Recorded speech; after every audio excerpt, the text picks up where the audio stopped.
Iran Israel యుద్ధం బెంగళూరులో hotel business పై తీవ్ర ప్రభావం చూపింది.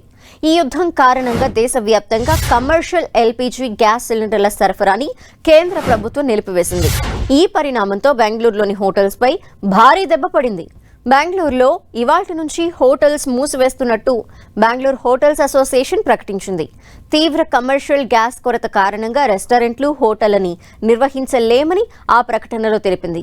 గ్యాస్ సరఫరా దాదాపు పూర్తిగా ఆగిపోయిందని, అందుకే తాము ఈ నిర్ణయం తీసుకుంటున్నామని వెల్లడించింది. యుద్ధం నేపథ్యంలో 70 రోజుల వరకు గ్యాస్ సరఫరాకి గ్యాస్ కంపెనీలు హామీ ఇచ్చాయని, కానీ అందుకు విరుద్ధంగా గ్యాస్ సరఫరా చేయటం లేదని ఆ ప్రకటనలో తెలిపింది. అందుకే ఇవాల్టి నుంచి రెస్టారెంట్లు, హోటళ్లని మూసివేస్తున్నట్టు పేర్కొంది. హోటల్ పరిశ్రమని అత్యవసర సేవగా పరిగణించాలని, ఈ మూసివేత వల్ల ప్రతిరోజు హోటళ్లపై ఆధారపడే సామాన్యులు, విద్యార్థులు, వృద్ధులు, రోగులు భోజనం దొరక తీవ్ర ఇబ్బందులు ఎదుర్కొంటారని అసోసియేషన్ ఆందోళన వ్యక్తం చేసింది. ఇదే విషయంపై డీటెయిల్స్ మా ప్రతినిధి గోపి అందిస్తారు. గోపి,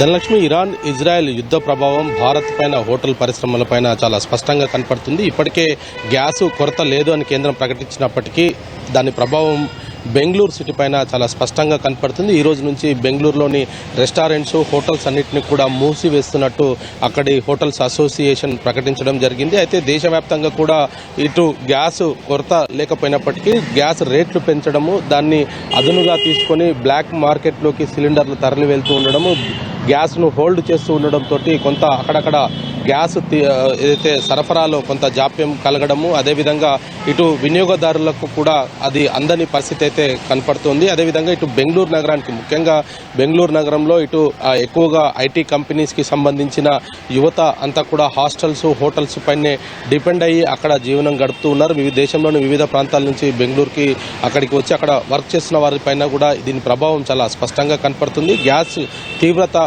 కొరత అక్కడ ఉండడంతో ఈ యొక్క సరఫరాకు సంబంధించి ఇటు ఎల్పీజీ సంస్థలు ఇప్పటికిప్పుడు ఈ గ్యాస్ సరఫరా చేయలేమంటూ కూడా వాళ్ళు చెప్తూ ఉన్నారు. మరొకటి 21 రోజుల వరకు, గతంలో 21 రోజుల వరకు బుకింగ్ నిబంధన ఉండేది, దాన్ని 25 రోజులకు పెంచడంతో ఇటు కమర్షియల్ గ్యాస్ పైన చాలా తీవ్రమైన ప్రభావం అయితే చూపుతున్న పరిస్థితి ఉంది. దీని బెంగళూరులో ముఖ్యంగా ఇటు ఎక్కువగా హాస్టల్స్, హోటల్స్ పైన డిపెండ్ అవుతుండడము, దానికి సంబంధించి ఇటు విద్యార్థులు, అదేవిధంగా ఉద్యోగస్తులు, గృహిణీలు, సాధారణంగా విజిటర్స్ ఎవరైనా బెంగళూరుకి ఇటు పర్యాటకం కోసం వచ్చిన వాళ్ళు కావచ్చు, ఇతర వ్యక్తులంతా కూడా ఎక్కువగా హోటల్స్ పైనే ఆధారపడి ఉండాల్సి ఉంటుంది. కాబట్టి హోటల్స్ మూసివేయడంతో సామాన్య జనం పైన దీని ప్రభావం చాలా స్పష్టంగా కనపడుతుంది. అక్కడ ప్రజలు ఇబ్బంది పడతారు.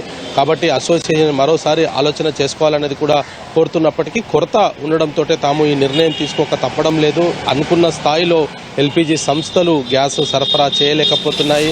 యుద్ధం కారణంగా ఇటు ఈ గ్యాస్ సప్లైలో కొంత జాప్యం కలుగుతుంది అనేది కూడా అక్కడి హోటల్స్ యాజమాన్యాలు అయితే చెప్తూ ఉన్నాయి. మరి బెంగళూరు నగరం లాంటి నగరంలో ఇటువంటి పరిస్థితి నెలకొనడం, మరి మిగతా మెట్రోపాలిటన్ సిటీస్లో కూడా ఇదే పరిస్థితి గనక కొనసాగితే జనానికి చాలా తీవ్రమైన ఇబ్బందులు ఎదురయ్యే పరిస్థితి అయితే కనపడుతుంది. ముఖ్యంగా ఇటు ఏదైతే మెట్రోపాలిటన్ సిటీస్లో వివిధ ప్రాంతాల నుంచి సిటీస్లో వచ్చి జీవనం గడుపుతూ ఉంటారు. కాబట్టి వాళ్ళందరికీ సంబంధించిన అంశంలో ఈ గ్యాస్ కొరత ఉండడం వల్ల దీని ప్రభావం చాలా తీవ్రంగా ఎదురయ్యే పరిస్థితి ఉంటుంది. ఇప్పటికే బెంగళూరు హోటల్స్ అసోసియేషన్ కూడా దీన్ని ఒక తీవ్రమైన అత్యవసర సేవగా హోటల్స్ ని గుర్తించాలనేది కూడా వాళ్ళు కోరుతూ ఉన్నారు. తక్షణం గ్యాస్ సరఫరాను పెంచాల్సిన అవసరం ఉంది అనేది కూడా అక్కడ హోటల్స్ యాజమాన్యం అయితే చెప్తుంది. మరి దీనిపైన కేంద్రం ఏ విధంగా స్పందిస్తుందో వేచి చూడాలి. ధనలక్ష్మి. Thank you Gopi.